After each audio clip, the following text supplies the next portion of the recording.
എനിക്ക് തോന്നുന്നത് നമ്മൾ റൈറ്റ് ട്രാക്കിൽ തന്നെയാണെന്ന്. ഉം.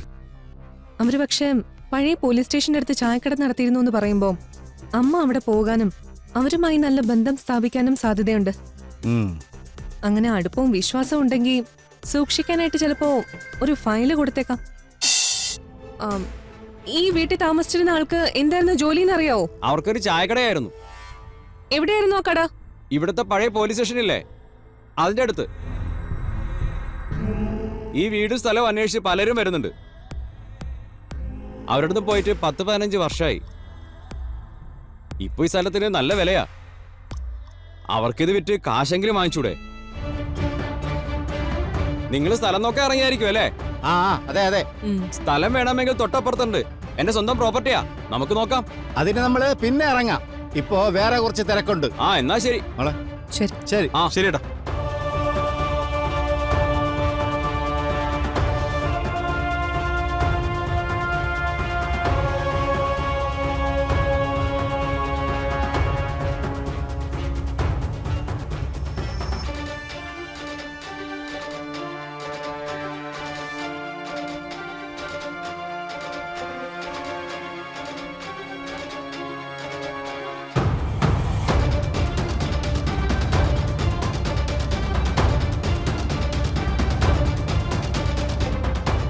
അപ്പോൾ 25 വർഷമായി ആരും അവിടെ താമസമില്ലെന്നാണോ പറയുന്നത്? അതെ അതെ, വലിയ പ്രതീക്ഷയോടെ ഇത്രയൊക്കെ എത്തിച്ചിട്ട് അവസാനം ഒന്നുമില്ലാതായല്ലോ. അങ്ങനെ നിരാശപ്പെടാതെ കൂട്ടേട്ടാ, എന്തെങ്കിലും വഴി തെളിയാതിരിക്കില്ല. അതെ, എനിക്ക് തോന്നുന്നത് നമ്മൾ റൈറ്റ് ട്രാക്കിൽ തന്നെയാണെന്ന്. അവര് പക്ഷേ പഴയ പോലീസ് സ്റ്റേഷന്റെ അടുത്ത് ചായക്കട നടത്തിയിരുന്നു എന്ന് പറയുമ്പോൾ അമ്മ അവിടെ പോകാനും അവരുമായി നല്ല ബന്ധം സ്ഥാപിക്കാനും സാധ്യതയുണ്ട്. അങ്ങനെ അടുപ്പവും വിശ്വാസവും ഉണ്ടെങ്കിൽ സൂക്ഷിക്കാനായിട്ട് ചിലപ്പോ ഒരു ഫയല് കൊടുത്തേക്കാം. അങ്ങനെ ഒരു ഫയലിനെ കുറിച്ച് ആരോടും പറയാതിരുന്നത് എന്തുകൊണ്ടാവും? അതൊക്കെ വലിയ റിസ്ക് അല്ലേ? അതുകൊണ്ടാവും അമ്മ അവരുടെ ഫോൺ നമ്പർ പോലും പെട്ടെന്ന് മനസ്സിലാവാത്ത രീതിയിൽ എഴുതി വെച്ചത്. പിന്നെ അത് അച്ഛന്റെ പഴയ ഡയറിയിൽ സൂക്ഷിച്ചു വെച്ചു. അമ്മ അതുവരെ ചെയ്തത് ശരിയായിരുന്നു. പക്ഷേ കാലം മാറുമെന്നോ ലാൻഡ് ഫോണുകൾ പോയി മൊബൈൽ ഇത്രയും പ്രചാരത്തിലെത്തുമെന്നോ അന്ന് അറിയില്ലല്ലോ. നമ്മൾ ഇത്രയും കണ്ടുപിടിച്ചില്ലേ, ഇനി ബാക്കി നമ്മൾ കണ്ടുപിടിക്കും. നമുക്ക് ഇറങ്ങണ്ടേ? സ്കൂളില് സ്റ്റോറി റൈറ്റിംഗ് കോമ്പറ്റീഷൻ ഉള്ളതല്ലേ? ഓക്കെ, നമുക്കിറങ്ങാം. ശരി.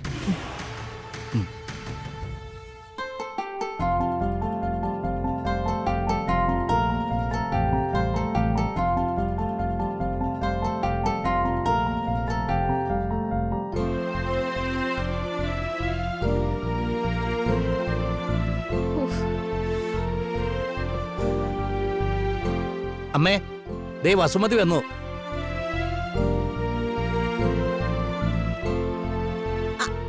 ആഹാ, ഇതാര് വസുമതിയോ? എന്തുപറ്റി ഇങ്ങോട്ട് വരാൻ? നിങ്ങളെയൊക്കെ ഒന്ന് കാണണമെന്ന് തോന്നി, അതിനാ ഞാൻ അഷിയോട് വാശി പിടിച്ചിങ്ങോട്ട് പോന്നെ. ഞങ്ങളെയൊക്കെ കാണാൻ തോന്നിയെന്ന് പറഞ്ഞത് വിശ്വസിക്കാൻ കുറച്ച് ബുദ്ധിമുട്ടുണ്ട് അല്ലേ അമ്മേ? അതെ. ഈ വീട്ടിൽ എന്നോട് സ്നേഹമുള്ള ഒരേ ഒരാള് ഗിരിജ മാത്രം. അവളെവിടെയമ്മേ? അകത്തുണ്ട്. ദേ ഗിരിജേ, ദാ നിന്റെ വലം കൈ വന്നിരിക്കുന്നു. അതെ, നീ ഇവിടെ ഇല്ലാത്തോണ്ട് അടുക്കള ജോലിയൊക്കെ അവള് തനിച്ചല്ലേ ചെയ്യുന്നത്. ഗിരിജേ, ദേ ഞാനിപ്പോ ഇങ്ങ് വന്നതേ ഉള്ളൂ. ഞാനിപ്പോ നിന്റെ കാര്യം ചോദിച്ചതേ ഉള്ളൂ. ആണോ? നാത്തൂനെ കണ്ടപ്പോ തന്നെ മനസ്സിന് വല്ലാത്തൊരു ആശ്വാസം കിട്ടിയ പോലെ. സത്യം പറഞ്ഞ നാത്തൂൻ ഇവിടെ ഇല്ലാതെ ഞാൻ ശരിക്കും വിഷമിച്ചു. എനിക്കറിയാം ഗിരിജേ, നിങ്ങളെയൊക്കെ കാണാത്തതില് എനിക്ക് നല്ല സങ്കടം ഉണ്ടായിരുന്നു. അഷിമോൾക്കിപ്പോ വേറെ വിശേഷമൊന്നുമില്ലല്ലോ?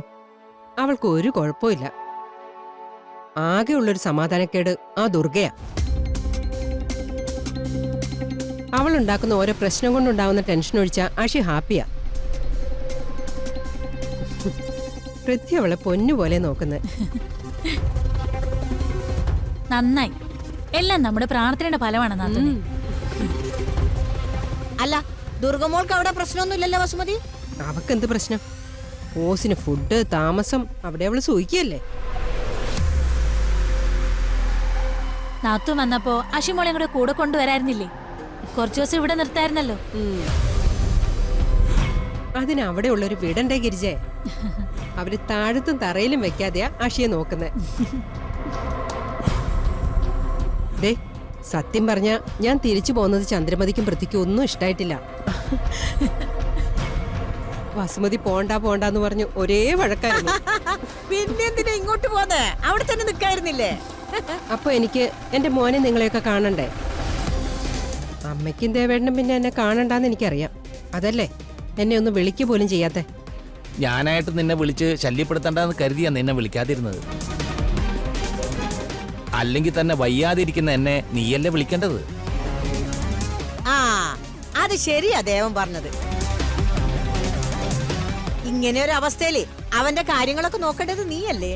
എന്ന് കരുതി എന്റെ മോളെ ഞാൻ നോക്കണ്ടേ? ആ, ഈ അവസ്ഥയില് ഒരമ്മയുടെ കടമ എനിക്ക് ചെയ്തു കൊടുക്കാതിരിക്കാൻ പറ്റുമോ? വേണ്ടാന്ന് പറഞ്ഞില്ലല്ലോ. അതല്ലേ കോൾ ചെയ്ത് പോലും നിന്നെ ശല്യം ചെയ്യാതിരുന്നത്. നാത്തും വാ, ഞാൻ ചായ എടുക്കാം. നിന്റെ കൈകൊണ്ട് നല്ലൊരു ചായ കുടിച്ചിട്ട് എത്ര ദിവസമായി? അതെ അതെ, വിശേഷങ്ങൾ ഒത്തിരി ഉണ്ട് പറയാൻ. അഞ്ചു എവിടെ? അവളകത്തുണ്ട്. നാത്തും വാ. ആ, ആ. ദാ, ഇതുവരെ അവിടെ ഉണ്ടായിരുന്ന പ്രശ്നം ഇന്നു മുതൽ ഇവിടെ ഉണ്ടാവും. ആ,